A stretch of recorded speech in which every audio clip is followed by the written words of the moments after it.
Hi అండి. ఈరోజు నేను పొనుగంటి కూర తాళింపు పెడుతున్నానండి. పొనుగంటి ఆకు తాళింపు పెడుతున్నాను. ఫస్ట్గా పొనుగంటి ఆకు శుభ్రంగా చేసుకొని శుభ్రంగా కట్ చేసుకోవాలండి. సన్నంగా ఇట్లా కట్ చేసుకోవాలా. కట్ చేసుకొని ఉడకబెట్టుకోవాలి. ఉడకబెట్టంటే నీళ్ళు వేయకూడదండి.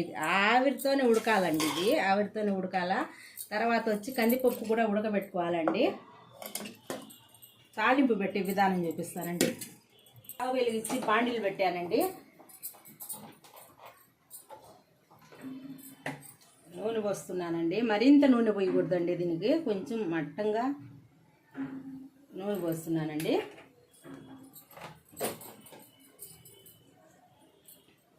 తర్వాత వచ్చి ఆవాలు, జీలకర్ర, మినప్పప్పు, పచ్చెనపప్పు, ఎండుమిర్చి వేస్తున్నానండి. తర్వాత వచ్చి ఎర్రగడ్డ వేస్తున్నానండి. కొంచెం జాస్తి వేసుకోవాలండి ఎర్రగడ్డ తరుగు. తర్వాత వచ్చి కొంచెం తెల్లగడ్డ వేసానండి.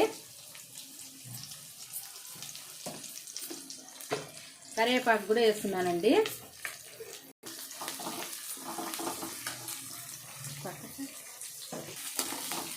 బాగా బ్రౌన్ కలర్ రావాలండి ఇది.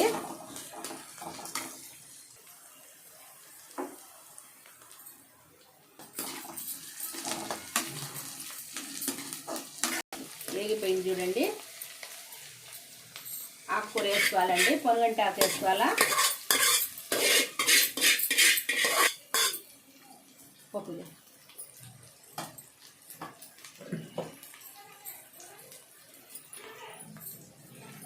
తర్వాత ఈ పప్పు వేసుకోవాలండి. కందిపప్పు వేసుకోవాలా. కందిపప్పు ఉడకబెట్టుకోవాలండి.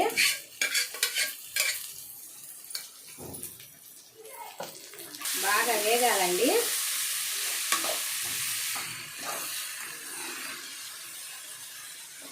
కందిపప్పు, పొనుగంటి ఆకు తాళింపు అండి. ఇది కొంచెం నీరు పోయిందాక బాగా వేగాలండి. ఇది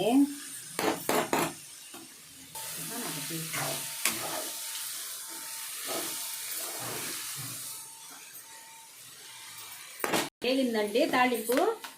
ఇప్పుడు కొబ్బరి, కారం, ధనియాలు, తర్వాత కొబ్బరి పొడి వేస్తున్నానండి. ఎండుమిర్చి, కొబ్బరి, ధనియాలు, తెల్లగడ్డ, కారపొడి అండి. ఇది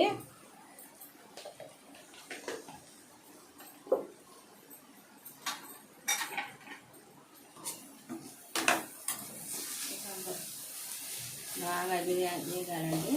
పచ్చి కొబ్బరి వాసన పోవాలి కదా.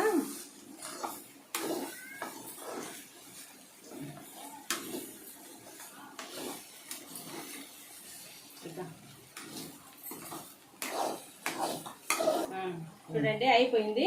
పొనుగంటి ఆకు కందిపప్పు తాళింపు అండి. మీకు ఇష్టపడితే ఒక లైక్ చేయండి, షేర్ చేయండి, సబ్స్క్రైబ్ చేసుకోండి.